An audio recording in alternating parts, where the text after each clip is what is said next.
Baik, Assalamualaikum warahmatullahi wabarakatuh. Kembali lagi di kami podcastnya Anak Muda Islam Indonesia. Pada kali ini kita kedatangan tamu yang cukup spesial, yaitu ada Mas Ferry. Assalamualaikum Mas Ferry. Waalaikumsalam warahmatullahi wabarakatuh. Gimana Mas Ferry, kabarnya? Alhamdulillah sehat. Ah, Om. eh, Sebelum masuk ke lebih lanjut nih Mas Ferry, mungkin bisa diceritakan dulu nih nama aslinya Mas Ferry itu siapa gitu kan?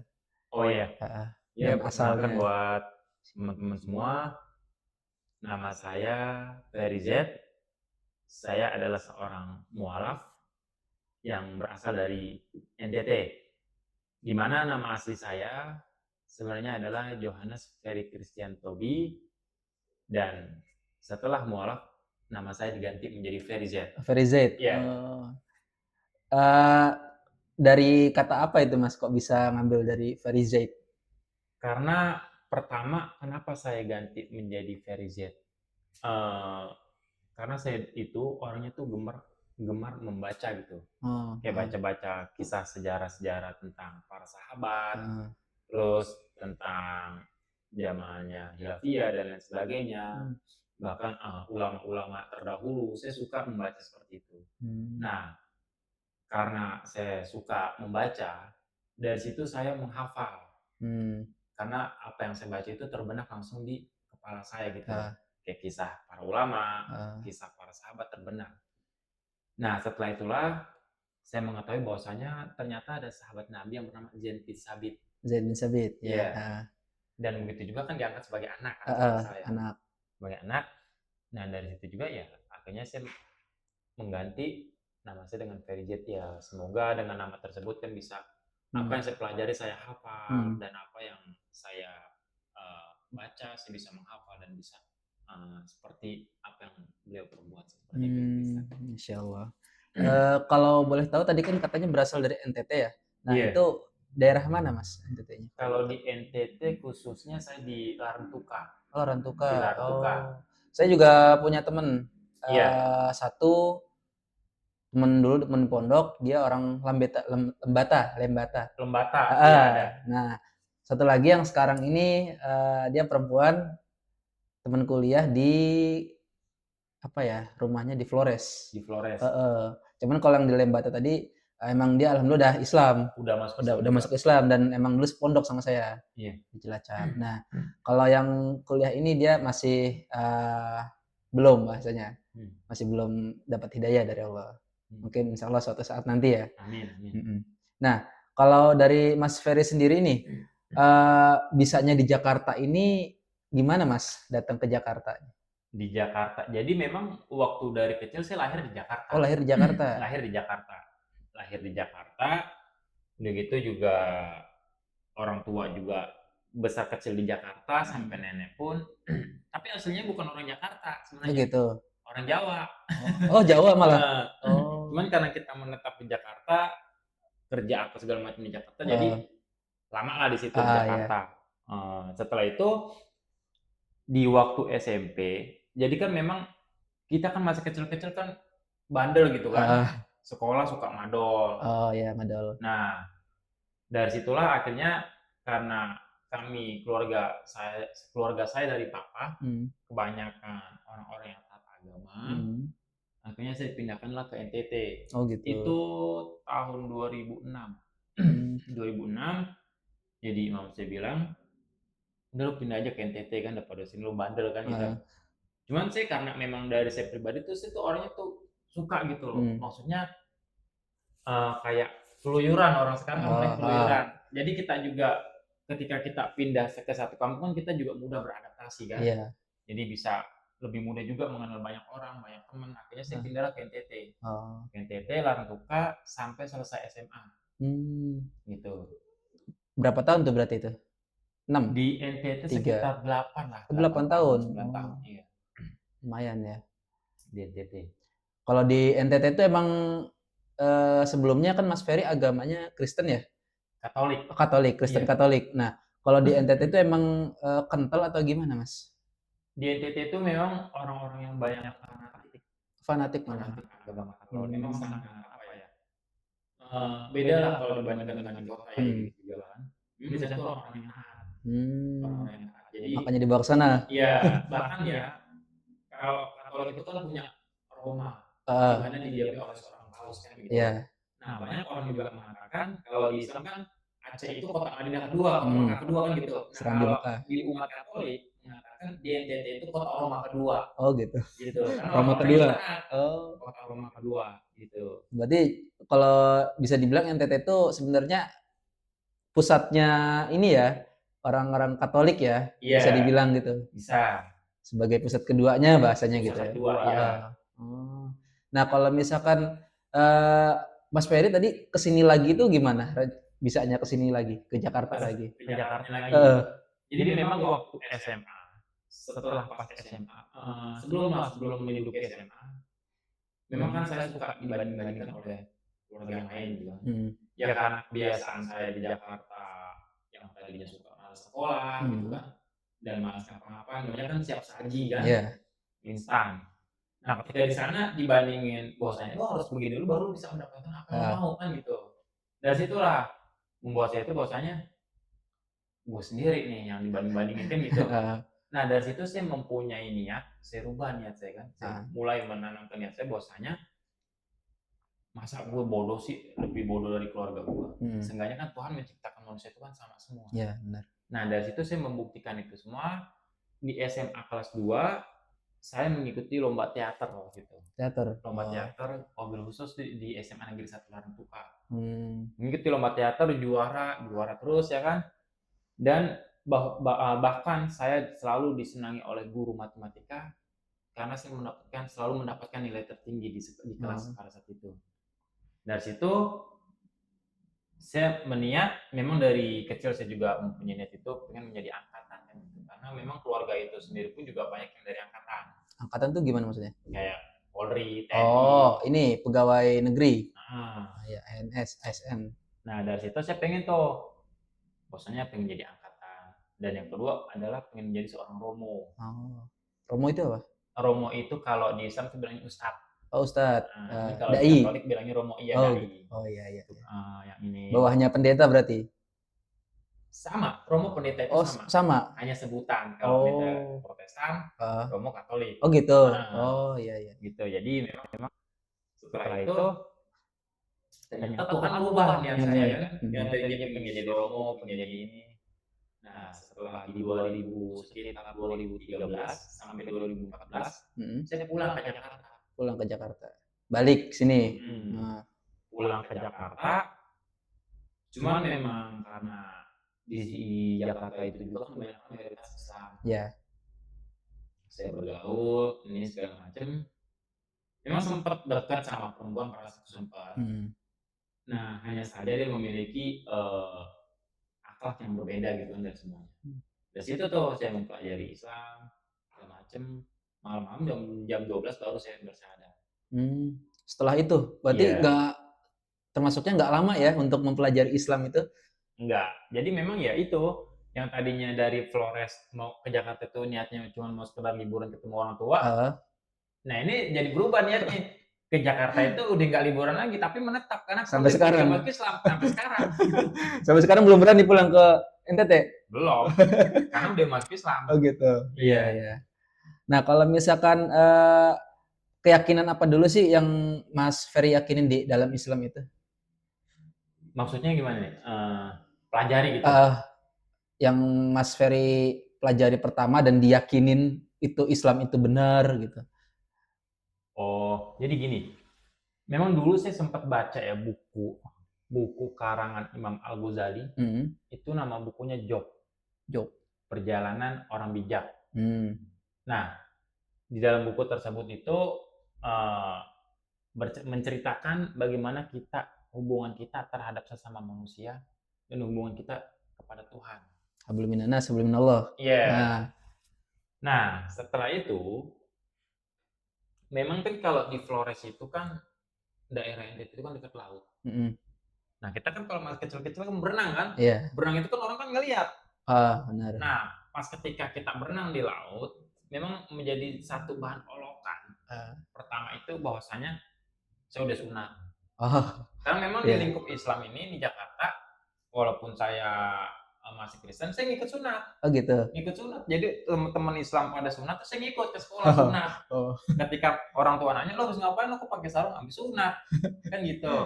Nah, ketika saya pergi ke NTT menjadi bahan olokan. Oh gitu. Ya lo Katolik sunat. Wah lo udah tuh. Jadi ketika lagi main pun tetap masih menjadi bahan olokan gitu loh. Setelah itu saya nggak marah, enggak, bahkan saya tersinggung enggak. Tapi saya semakin mempelajari gitu. Apa benar sih Yesus nggak boleh sunat? Kan gitu kan? Iya. Kan ketika kita mengimani Katolik, berarti kita mengimani Yesus sebagai Tuhan dong. Iya. Nah, setelah itu baru saya pelajari, oh ternyata seperti ini. Dan ketika saya bandingkan dengan buku Job tersebut, karena Imam Al-Ghazali ini bukan kitab suci umat Islam ya, tapi melainkan buku Job, panduan atau karya referensi ulama lah ya kan.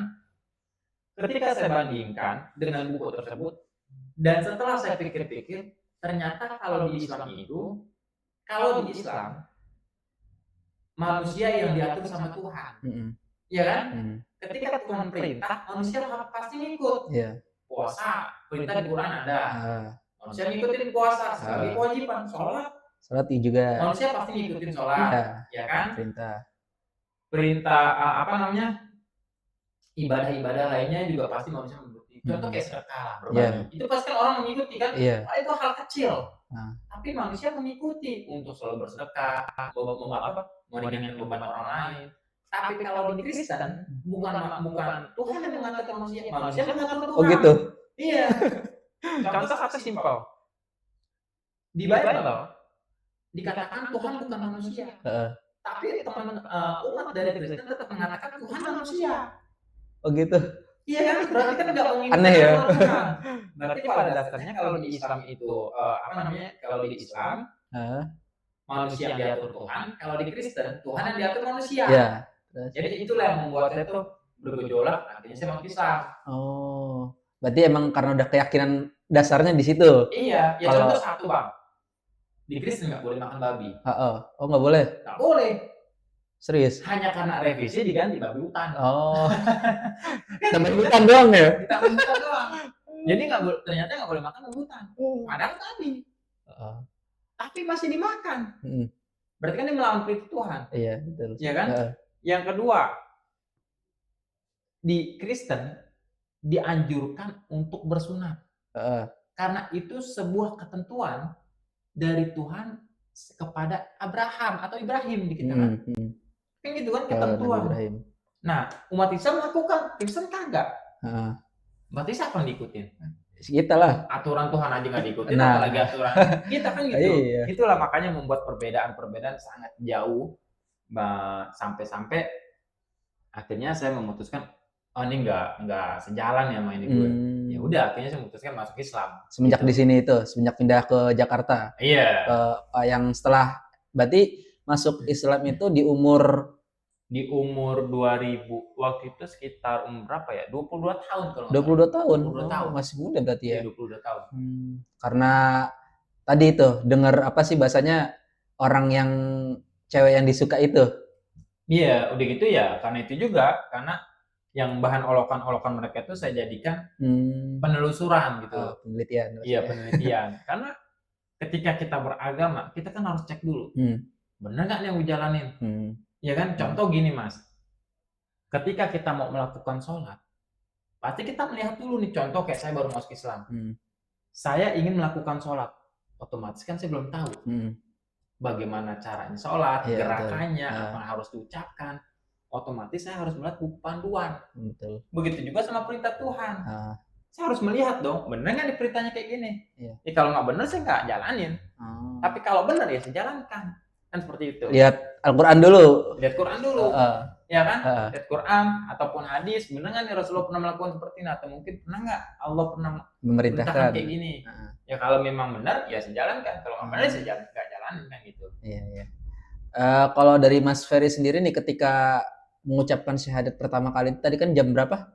12 malam ya? 12 malam. Nah, itu gimana perasaannya Mas Ferry ketika mengucapkan syahadat? Ketika ya memang pada dasarnya kan kita awal-awal kan juga merasanya girang gitu, nggak girang, biasa-biasa aja gitu. Ketika belum melafalkan syahadat, ketika merasa biasa-biasa aja. Cuman ketika melafalkan syahadat, ya mungkin mungkin Allah yang Maha mengetahui, karena kan segala sesuatu di awal dari niat kan. Mungkin Allah tahu kan apa yang akan kita lakukan di kedepannya. Cuman ketika kita melafalkan syahadat, itulah tiba-tiba tuh tanpa kita sadari tiba-tiba nangis. Kan kayak gitu. Padahal kita nggak ada rasa sedih, cuman tiba-tiba nangis. Ya itulah makanya Allah juga bilang kalau kolbun, setiap di diri manusia itu akan ada namanya kolbun atau hati. Kalau kolbunnya baik, pasti perilakunya baik. Kalau kolbunnya jelek, pasti perilakunya jelek. Iya, betul. Nah, segala sesuatu itu berawal dari niat. Makanya membuat kita nangis itu mungkin Allah sayang sama kita. Karena kan hidayah itu kan juga salah satu bentuk kecintaan Tuhan kepada hambanya gitu. Berarti kalau pas awal-awal masuk Islam itu ada rasa sedih gitu ya, terharu gitu, atau bersalah dengan ajaran-ajaran yang sudah diajarkan keluarga atau gimana gitu? Ya, Kalau secara sebenarnya sih Nanas gini ya Mas ya. Kalau merasa bersalah enggak, merasa terharu juga ya mungkin sedikit. Tapi saya merasa ya memang kan ada juga kan dalam hadis juga kan dikatakan setiap manusia itu terlahir dalam keadaan fitrah. Fitrah. Hanya saja lingkup keluarga ataupun yang lingkungan sekitarnya yang mempengaruhi dan membuatnya menjadi agama Kristen atau Yahudi. Nah, ketika saya melafalkan syahadat itu nggak membuat saya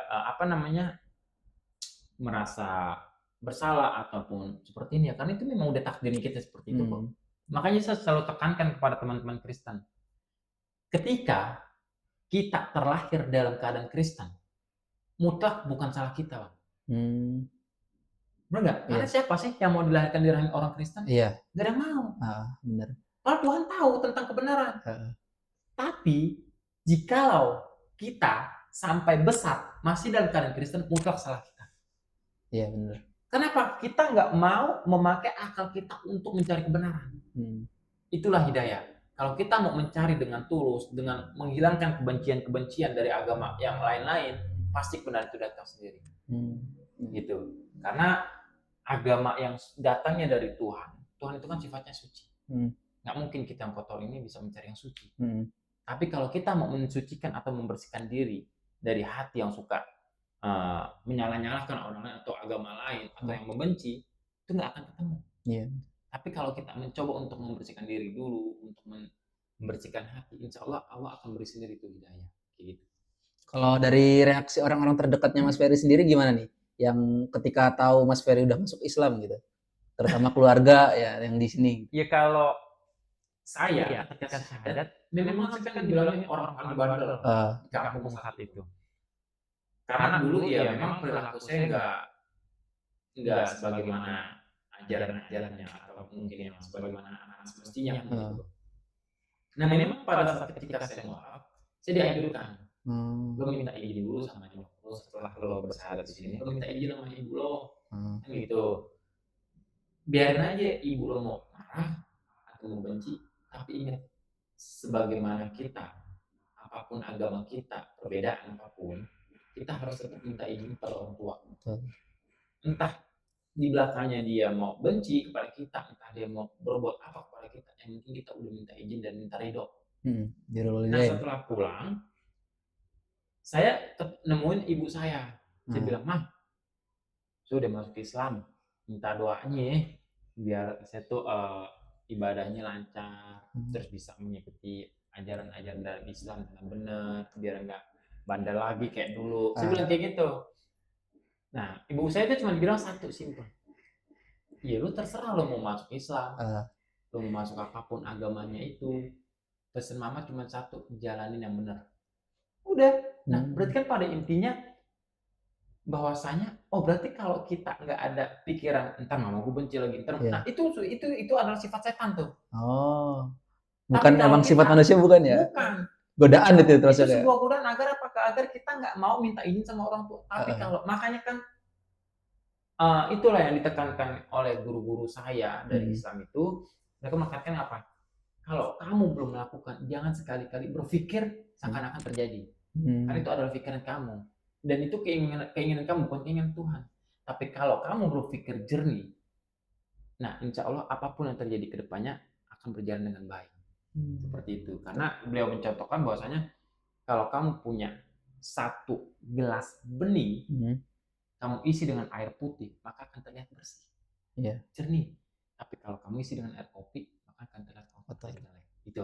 Tergantung diisinya Tergantung apa. isinya. Kan gitu. Makanya hadis juga mengatakan anna inda dzanni abdi. Allah itu sebagaimana prasangka hambanya. Gitu, Bang. Nah, kalau selama Mas Ferry masuk Islam nih, apa sih kalau ujian terbesar dari Mas Ferry buat Mas Ferry itu tentang keimanannya Mas Ferry, apa yang diuji itu? Ujian. Sebenarnya segini ya. Kami itu di ketika saya masuk Islam, memang sempat ya, namanya kita kan secara manusiawi kan kadang nggak apa ya, nggak bisa gitu loh menerima satu keadaan yang tadinya kita nggak pernah terima jadi terima gitu. Nah, cuman memang kami diajarkan waktu itu dari semenjak saya mualaf, saya diajarkan bahwasanya jadilah orang yang pandai bersyukur, bukan jadi orang yang bersyukur, tapi jadilah orang yang pandai bersyukur. Yang pandai ya. Iya. Nah, setelah itu karena banyaknya mungkin ya, kayak misalkan saya nggak boleh sholat di rumah, terus sampai saya dicaci maki sama keluarga, dikatain segala macem, kan seperti itu. Tapi saya itu simpel. Ada yang mengatakan seperti ini. Ketika kita masuk Islam, kan Al-Quran juga mengatakan, bukannya Allah tuh membiarkan kamu begitu saja, tapi Allah menguji gitu. Nah, ternyata kenapa Allah itu menguji? Agar Allah itu pengen lihat sampai di mana kecintaanmu sama Tuhan. Kan ada kan yang mengatakan raditu billahi rabbah, wabil Islam dinna, wabil Muhammadin nabiyya. Nah, di situ dikatakan aku ridho. Iya kan? Saya ridho bahwasanya Allah itu menjadi Tuhanku. Saya ridho Islam itu menjadi agamaku, dan saya ridho Nabi Muhammad SAW itu menjadi nabiku. Yang namanya kita ridho, buat apa kita nggak ujian? Contoh satu simpel, Bang. Memberikan analogi seperti ini. Ketika saya jalan dengan pacar atau kekasih saya pergi ke satu mall, lalu ketika saya sedang duduk sama dia dan dia mengatakan lu harus datang jam 3, iya kan? Pasti sebelum jam 3 saya sudah datang. Kenapa? Karena saya tidak mau mengecewakan dia. Sebelum jam 3 saya datang. Ketika kami duduk, walaupun kami sedang makan atau walaupun saya belum makan, tetap saya merasa nikmat. Kenapa? Yang penting saya bisa jalan sama pacar, kekasih. Dan walaupun kami duduk di situ, entah itu di samping, di belakang, ataupun depan kami ada mencium aroma-aroma yang tidak sedap, pasti kami nggak akan menghiraukan itu. Kenapa? Kami lagi asik kok, lagi pacaran senang dengan dia. Apalagi Tuhan, Bang. Tuhan mencintai setiap manusia itu melebihi kita menyayangi diri kita. Makanya kami selalu diajarkan, janganlah sekali-kali kamu menganggap Tuhan itu adalah musuhmu, tapi anggaplah Tuhan itu sebagai kekasihmu. Kalau kamu menganggapnya sebagai kekasih, apapun yang kamu terima pasti kamu nggak akan mengeluh. Itu yang dikatakan orang yang pandai bersyukur. Gitu, Bang. Iya, betul sih. Nah, kalau menurut Mas Ferry sendiri nih, sebelum masuk Islam itu, memandang Islam itu kan ada titik keindahan yang belum tentu sama orang Islam itu disadari gitu. Itu apa? Satu keindahan yang mungkin ya.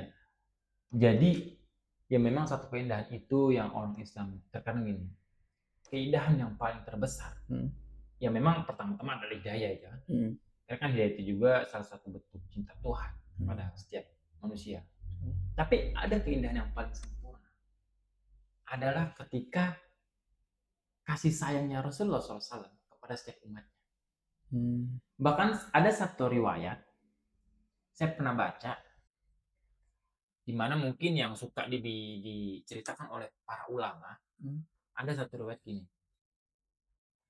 yang mengatakan ketika Rasulullah SAW meninggal, Sayyidina Abu Bakar As-Siddiq itu bermimpi bertemu Rasulullah SAW. Nah, ketika beliau bermimpi, beliau itu melihat Rasulullah SAW sedang sujud dan berdoa.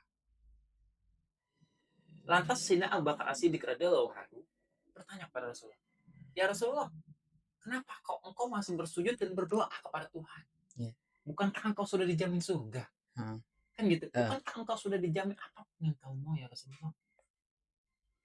Ketika itu Rasulullah SAW itu menatap Sayyidina Abu Bakar dengan tangisan. Akhirnya Rasulullah SAW itu menceritakan, yang membuat aku berdoa terus kepada Rabbku adalah agar aku meminta agar umatku tidak masuk ke dalam api neraka. Nah, berarti segitu besarnya kasih sayang Nabi Muhammad SAW kepada umatnya. Berbeda dengan para nabi yang lain. Itulah terkadang yang kita kurang sadari, yang kita kurang nggak pernah jeli itu melihat satu bentuk cinta Nabi kepada umatnya. Bahkan kan satu hadis mengatakan, setiap para nabi doanya sudah terkabulkan. Hanya doaku yang kusimpan untuk umatku. Nah, berarti kan begitu sayangnya kan Nabi kepada umatnya. Sampai ketika wafat pun yang beliau pikirkan adalah umat. Mati. Iya kan? Sampai satu hadis dari hadis riwayat At-Tabrani. Saking sayangnya dan dia itu membawa rahmat, kasih cinta.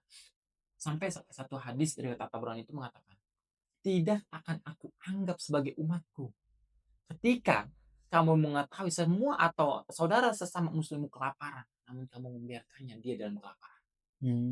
Berarti kan sampai di mana kasih sayangnya Nabi? Sampai ketika dia sholat diikat pakai batu. Ternyata ketika ditanya beliau belum makan, sampai beliau meminta, biarkan saja rasa lapar ini aku yang nahan, tapi tidak punya umat.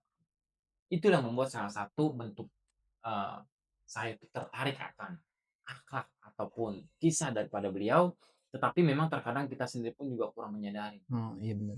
Ya kan? Beliau mati-matian cinta atau mencintai umatnya. Tapi terkadang kita lupa, nggak sadar diri. Padahal satu aja kita sholawat. Dan sholawat itu juga bukan buat Nabi kok. Melainkan untuk menggugur dosa kita. Iya, benar. Itulah yang jarang kita sadari gitu. Itu mungkin. Emang ya. Itu salah satu nikmat sebenarnya yang cuman kita sebagai umat Islam sendiri kurang menyadarinya itu. Iya. Nah, kalau dari Mas Ferry sendiri nih, apa sih pesan untuk anak-anak muda nih, terutama yang ada di dalam Islam sendiri untuk apa ya bahasanya ya, mensyukuri nikmat yang Allah berikan itu, apa pesan? Mensyukuri. Jadi pada dasarnya gini, yang namanya kita anak muda itu kan keimanan itu kan kadang naik, kadang turun, kan gitu. Akan tetapi perlu kita sadari, saya pernah ditekankan dulu oleh guru saya, lo mau bandel silakan, lo mau ngapain aja silakan, tapi satu jangan tinggalin sholat. Karena sholat yang bakal ngerubah lo kok. Iya betul. Iya kan? Sholat yang bakal ngerubah lo. Nanti dari lo bandel sedikit-sedikit mulai berubah. Dari lo bandel sedikit-sedikit lo bisa berubah ke arah yang lebih baik. Itu proses. Contoh kita kasih, waktu itu saya dikasih analogi seperti ini Mas. Pakaian, satu buah pakaian, dia nggak akan bisa dipakai ketika dia kotor. Tapi dia harus melalui proses. Pertama, dia harus direndam. Ketika direndam, dia harus disikat. Ketika disikat, belum bisa dipakai, belum bisa dipakai, dijemur. Ketika dijemur, kering baru bisa dipakai. Itulah proses. Nah, apalagi kan kita udah masuk bulan Rajab tuh. Masa kita mau kayak gini aja? Itulah persiapan yang harus dipersiapkan adalah mungkin yang tadinya kita dari pakaian masih direndam apa masih disikat, setidaknya kita sudah bisa menjadi pakaian yang udah direndam, tinggal jemur, kan gitu. Nah begitu juga dengan kita. Kenapa? Jikalau ya Mas ya, dari satu masjid mengabarkan bahwasanya nanti akan mati lampu di jam 9 malam, secara otomatis kita mulai mempersiapkan akal kita untuk mempersiapkan barang-barang yang kita butuhkan. Kan gitu. Agar apa? Agar ketika mati lampu, kita nggak gelisah gitu. Ya ini lilin di mana? Gue belum ada lagi. Ini di mana? Itu kan gelisah. Iya kan? Begitu juga dengan kematian. Allah sudah mengatakan dengan tegas, setiap yang bernyawa pasti akan mati kok. Sama halnya seperti pengumuman yang tadi kan, jam 9 akan mati lampu. Ini kepastian. Setiap yang bernyawa pasti akan mati. Pasti itu. Nah, sekiranya bekal apa yang sudah kita persiapkan untuk kematian? Ketika mati lampu saja kita mempersiapkan alat-alat yang kita butuhkan ketika mati lampu, masa kita kematian aja kita nggak mempersiapkan? Ketika dia sudah mempersiapkan, baru Tuhan manggil tuh. Bukan jiwa-jiwa yang gelisah lagi, jiwa-jiwa yang tenang. Ya kan? Ya ayu anak mutmainnah, irji'i ila rabbiki radiyatan mardiyah. Kenapa Tuhan manggil jiwa yang tenang? Karena dia sudah mempersiapkan kematian kok. Kan Iya, seperti itu. betul. Jadi ya pada intinya mungkin begitu juga. Karena kan kita kan hijrah kan bareng-bareng. Mungkin daripada di awal tahun kita buka apa, ini nyanyi kembang api, ya kan, terus joget atau minum lainnya hal-hal yang nggak berguna. Kenapa kita nggak coba untuk mengintrospeksi diri, bermuhasabah diri kan gitu. Mungkin saya pribadi mungkin tahun kemarin saya masih berlaku yang kurang baik. Tapi mau sampai kapan saya berlaku seperti itu terus? Iya kan? Iya, Yang namanya buku pasti ada akhir.